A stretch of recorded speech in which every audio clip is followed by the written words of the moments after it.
Maybe I'm the only person here who was sitting at their breakfast table this morning in my dressing gown on the justice.gov website, looking at the Epstein files, putting in various people's names. I must confess, I did put in Nigel Farage. It's quite interesting, actually, a few interesting things. It's if you fancy a play around with it, it is there, it's open to the public. But no, I think it's absolutely incredible. Like, what we are seeing is, I don't think we've ever seen laid out quite as bare this nexus between unbridled political power, these are huge political figures, unbridled inherited power, Prince Andrew, put up your hand, and unbridled media power, whether it's Elon Musk or media proprietors. And if you were to narrate this, if you wrote this down as a story, you would be dismissed as a conspiracy theorist, and it would be kind of too fantastical. This would be all these deus ex machinas, the man is found dead, these files come out, a president runs basically on a ticket, well, a big part of a ticket of release the files, then refuses to release lots of the files because he's clearly on them. Like, this is just, it's incredible. And I think it just illustrates, in a way, when there's moments where you look at it and go, this is so rotten. It's true. So many people who are involved in the Trump administration, very close to Donald Trump, Trump himself, of course, many of the funders, people like Elon Musk, Peter Thiel, people who are really responsible in large measure for the destruction of American democracy and who are trying to destroy liberal democracy abroad are in those files. Steve Bannon, of course. It lent clearly, he functioned as helping Epstein launder his image and coached him. So it's really alarming. Now, of course, not everybody involved in the destruction of democracies in those files, but a large number of them are. And it really shows a kind of moral impunity, corruption, and kind of degradation that they have. I refer to this movement that's destroying American democracy as a form of reactionary nihilism, because these people with their actions deny there's any real value in the world as it actually exists. They deny that there's any kind of moral core. They lie with impunity and shamelessly because they really don't believe there's any value in the truth at all. They lie to show that they're lying, to show that they can get away with it, because they make people want to think that truth doesn't matter anymore, that all that matters is the word of their dictatorial leader. And by reactionary, I use that term because their ideas about the past are completely fantastical. They sort of long for some return to an imaginary version of the past that never existed the way that they think it did. And they, when they talk about the future, it's based on this kind of unrealistic fantasy. The real message that they have is that we, those of us, in this little inner circle, very corrupt inner circle, have a right to rule, and all others have a duty to obey. And with all the billions of dollars that they're pouring into the anti-democratic movement, they're deliberately, destroying institutions, norms, blowing through all the guardrails. I think the truth point is so important in all this as well. And I think what comes out from this is, the sheer volume of lies that come out. And actually, there's an interesting, and this isn't even a Trump story. The front page of the FT yesterday had a story about Peter Mandelson, who obviously was very good friends with Jeffrey Epstein and had to resign from being the UK ambassador to the US. A side note, and a ridiculous decision in the first place to make him the US ambassador. But this story was about how Jeffrey Epstein had paid for his Brazilian partner to take an osteopath course. The FT had this story back in September, and they'd clearly gone to either Peter Mandelson or people very close to Peter Mandelson, because the key phrase is a source close to Mandelson, which is a very giveaway line. That means either the person or the person's press officer. They went to him with this story, they had this story, and the source close to Mandelson said this had not happened. So the FT did not run the story. They said they didn't run it. But they did, and I was pleased to say they put it on the front page yesterday. They kind of said, actually, we had this story, and this was what happened to it. And this just shows you this level, and this is almost a bit of a tangent too. Something similar happened with the Tony Blair Institute, who I've been reporting on a lot, and their work for around Gaza, around the quote unquote kind of Gaza peace board stuff. Again, they were went to by journalists and said, look, we've got all this information that shows you about this guy that you've been in these talks, and said, no, this isn't true. And only when shown the evidence were they forced to kind of back down. And what you see, I think, from these files is the sheer volume of lies. It's just, like the Elon Musk stuff is like head-spinning. Oh, Musk, unbelievable. It really is genuinely unbelievable. You've probably all seen it, but a quick praise it. You know, Musk's there constantly tweeting about, I would never go to Epstein's island. I don't need Epstein to get young girls. You know, okay, great, Elon. You know, it's not the cell phone. That's a good look. Okay, let's put that in a T-shirt. But if you see, if you look at these, it's worth sticking Elon Musk into the search bar, because Musk is begging Epstein to can I come to your island? You know, something like "with girls for the win." Like, it's just incredible. He's complete exact opposite. And as someone pointed out, when he was doing this, he was the father of something like 4 children under 8. You know, at this point, Epstein was a convicted paedophile. This is the thing I think that does boggle the mind. Like, this is not something, these are not unknowns. These are people who are having an engagement with someone who had already been convicted of crimes against minors. But these people are also responsible for the disconnect between the rank and file voters for the Trump administration and the people who are actually running the show, because this is a movement, that claims to stand for family values. A lot of the rank and file voters who voted for Trump, they were told that, abortion is the greatest moral evil of our time, and Trump stands for family values. He's going to defend your family against, the evil others, whatever that is, the feminists, the radicals, the woke left, the communists, the LGBT, whatever, anyone who is not like us. And yet he's being funded by, Musk actually has a kind of veritable baby farm. He has a number of children. We really, frankly, don't know how many, with a very large number of women. I believe he's actually paid women to have his babies, because these tech billionaires, some of them really think there need to be more of them. They are sort of caught up in this narcissistic fantasy, but at the same time, they're incredibly fragile. They can't stand any criticism of their privilege. And I think that is one of the reasons why they're funding. A lot of them are pouring their money into disinformation operations, propaganda networks, seizing control of major media, because they know that if you can separate people from the facts, that makes them easier to control. If you can get them to believe in a lot of lies, they will believe in the lie that serves your kind of dictatorial power. Truth is inimical to dictatorial power, and so they're really committed to destroying the truth. My latest book is titled Money, Lies, and God, because, I put lies in there because this movement would not have any power whatsoever without lies that are, really drawing a large sector of the American voting public into these sort of propaganda bubbles, where they believe the movement leaders are fighting for them, even as they're driving support for politicians whose economic policies are actually hollowing out the middle and working classes, making it harder for so many American families to succeed. What's striking is where we're having this conversation as Minneapolis has happened as well. The second person murdered by ICE in Minneapolis.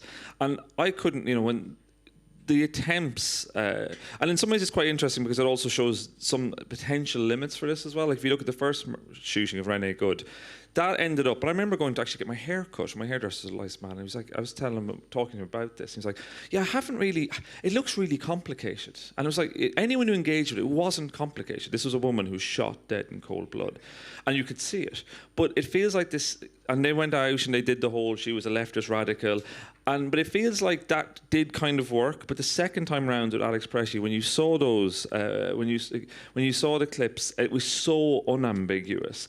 And what it feels like happening now is they lost that narrative. But what they're now doing, which I think is very much what you'll see in the quote unquote managed democracy, like in Hungary or in Russia, where you then say, we're having an investigation, so we cannot possibly comment on any of this. The results of the investigation probably will find nothing to see, or might find one person to scapegoat. But there's a kind of, it again is a way of controlling narratives and actually like basically stopping truth, some idea of truth, and actually killing some idea of truth, because you almost want to, like, that's how that's how Russia's operated for a long time. It's how the Balkans operated during the Balkan Wars. You destroy the very idea of truth, so people go, look, I'm not even going to engage with it. It looks complicated. Lots of people are saying different things. I'm not going to get involved. It's true. I'm from New England, and lobster is our local religion. And the way you cook a lobster in New England, I actually think it's illegal here, is you boil water and you put the lobster into the boiling water. Why is it alive? Just like While the lobster's alive? Well, but yeah, while the lobster's okay, alive. yeah. I'm sorry, we did this like at every celebration in my youth. However, we are the lobsters in the boiling water. It's just getting warmer and warmer and warmer. And I think about this kind of event. I think when these kinds of killings have happened, for some people it breaks through, but for others, they want to reinterpret events in such a way as to make themselves feel more comfortable, because the truth is so uncomfortable that they sort of make excuses and they think, well, she was a radical leftist, she was a lesbian, she, even though this lady, she said, Renee Good, she said to the last words she said to the man who shot her through, I believe it was the side of her head, so she wasn't like directed toward him, she was pulling away, and she said, don't worry, dude, I'm not mad at you. And you know what the word he said to her after he shot her was? Yes, he did. He said, fucking bitch, is what he said. It's horrible.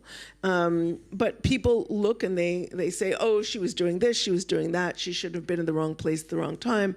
And they tell themselves a story in order to reassure themselves, well, that won't happen to me.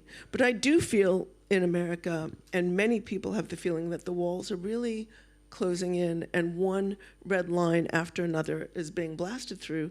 The latest, of course, one of the latest, just before the release of the Epstein files and sort of dominated the headlines, is 4 journalists were arrested, all of them black, by the way, including Don Lemon, who was extremely high profile, and they were arrested simply for reporting on a protest that took place in a church, peaceful protest. Nobody was hurt, nobody was being attacked, where the pastor was, I believe, a field agent, not just an ICE field agent, but perhaps a coordinator, and also represents this is sort of as an aside, his church is in a kind of part of a religious movement that is extremely reactionary. Some of the leaders of that movement think that women shouldn't have the right to vote, et cetera. But the reason that they were protested was not for this. I really just say that to show that there is, American religion is incredibly diverse. There are segments of American religion that are extraordinarily reactionary. I think that there's a very different cultural, religious environment between the U.S. and the U.K., and we could talk about that later if we want, or maybe in another talk, because there's so much to say. But these journalists were simply watching this protest, which is an anti-ICE protest, and they too were arrested and then imprisoned, and then, of course, released. There was a huge outcry, and they didn't do anything wrong. They didn't violate any laws, so they had to be released. But the administration is doing these kinds of arrests to show that they can, to blow through the guardrails, to say, we don't care about the law. We'll violate any law that we don't like, And this is the thing about Trump. Many of the people who supported him, who were like on that sort of religious right, let's call it, they, many people have said, how could they support him?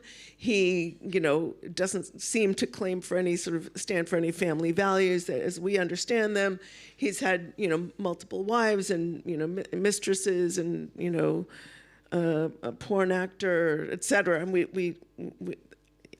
I don't know where to start with this man and his lifestyle.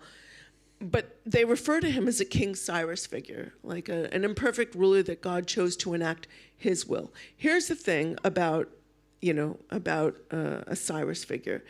He's not the leader of a democracy. He is a law unto himself. And this is how Trump behaves. He ignores any constitutional amendment or law that he doesn't like. He directs his people to do the same, ignore the truth, ignore the law, ignore the Constitution, and I alone am the law. And I remember he came here, I believe. Was it here where he said, no, sorry. It was in an interview with the New York Times where he said, I'm only limited by my own morality. That is the only thing that limits me. Not the Constitution, not our laws, not our democratic norms. And that's an extraordinary thing for an American leader to say, and it's frankly extremely disgraceful. And what I'm really struck at as well is the extent to which Trump has been enabled. Trump is also a product of a political system that is completely just run on money.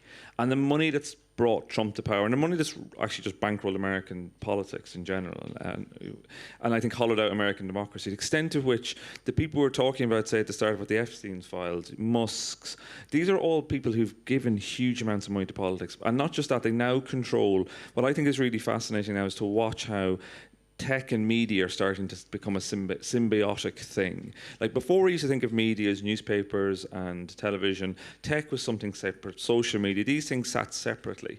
If you look, as of last week, Larry Ellison, the founder of Oracle, the second richest man in the world after Elon Musk, Oracle now controls the algorithm for TikTok. It also controls the user data for TikTok.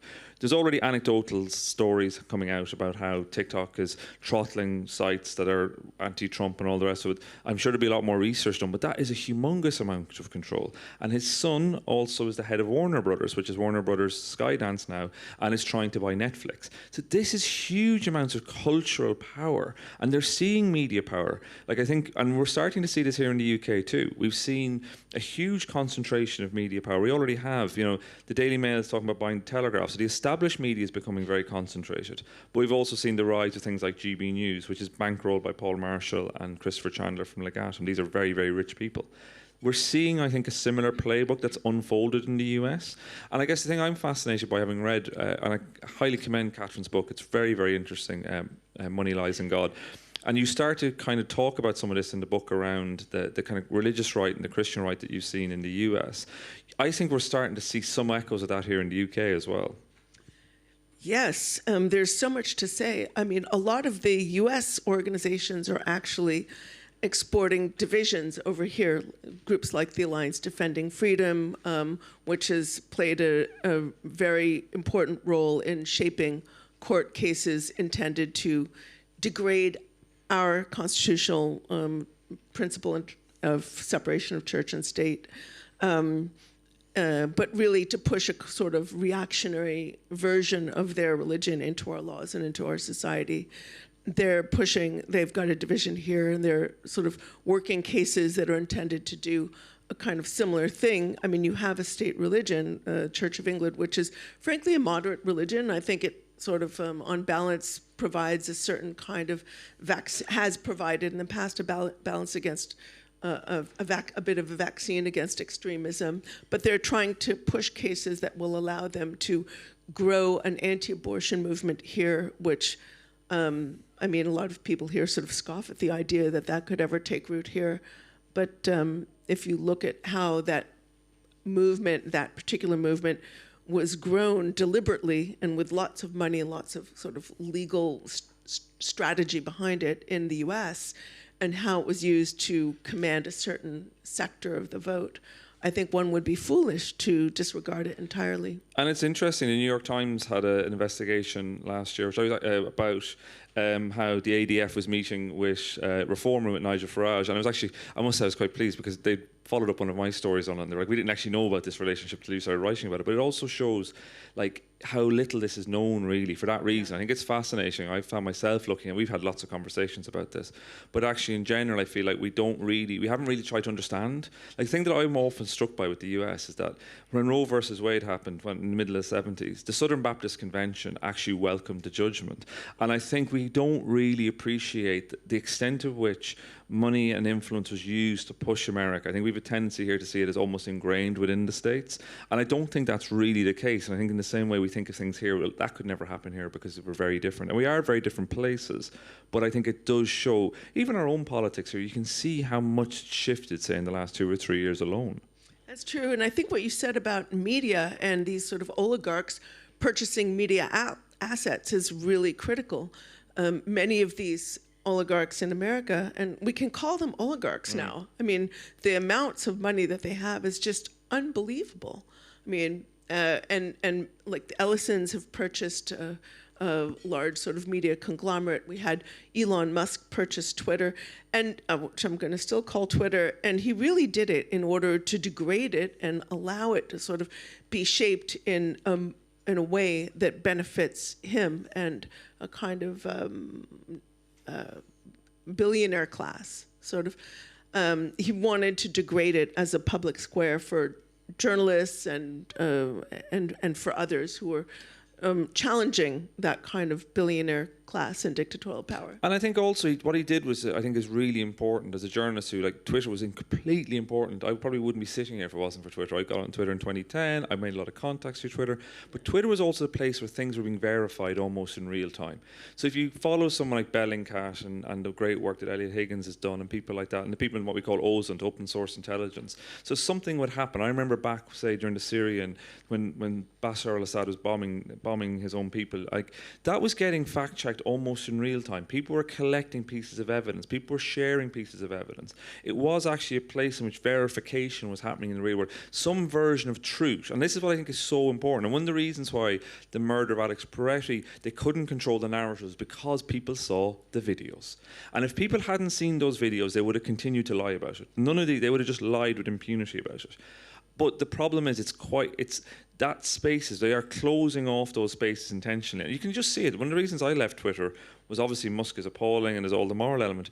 It was actually just stopped being a place. Like, I think it's actually contributed massively to something we don't talk enough about, which is elite radicalisation. You know, it's people on there's brains are effectively frying. We saw the most extreme example in South Korea, where I think he's now been sentenced to a serious amount of time in prison for it, but the then Prime Minister tried to declare martial law after basically going down a YouTube rabbit hole and being complete. And it's crazy. He went down this rabbit hole and thought it was all that the government of South Korea was basically run by the North Koreans and they're all going to take over.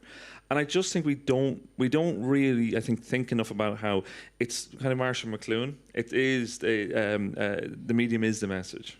That's true. I think you're right about that. And one of the first things that Musk did, of course, is re-platform overt racist, overt misogynist people who trade in conspiracy, and then the algorithm tends to amplify that. And, you know, I think there are a lot of people who talk about how we need to teach our children religious literacy. I think we need to be treating civic education. I think that's true, but we also really need to be teaching media literacy so that children learn from the very beginning how to verify when they receive information, how to distinguish fact from fiction. I think adults need it too, I have to say. I think really the adults, I think the two kids in my house are pretty good. They actually tend towards extreme skepticism now, which I think is what's coming out.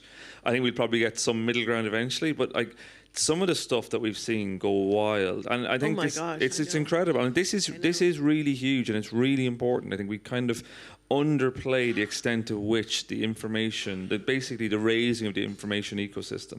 In my book, I have a chapter on an initiative called Reawaken America, and most of you probably haven't heard of it. It was an event that took place, it still takes place, around the country. It was like every couple of weeks in mega churches around the country. It was organized by Mike Flynn, who was one of Donald Trump's major supporters and behind-the-scenes organizers. Steve Bannon often spoke. Roger Stone was sometimes there.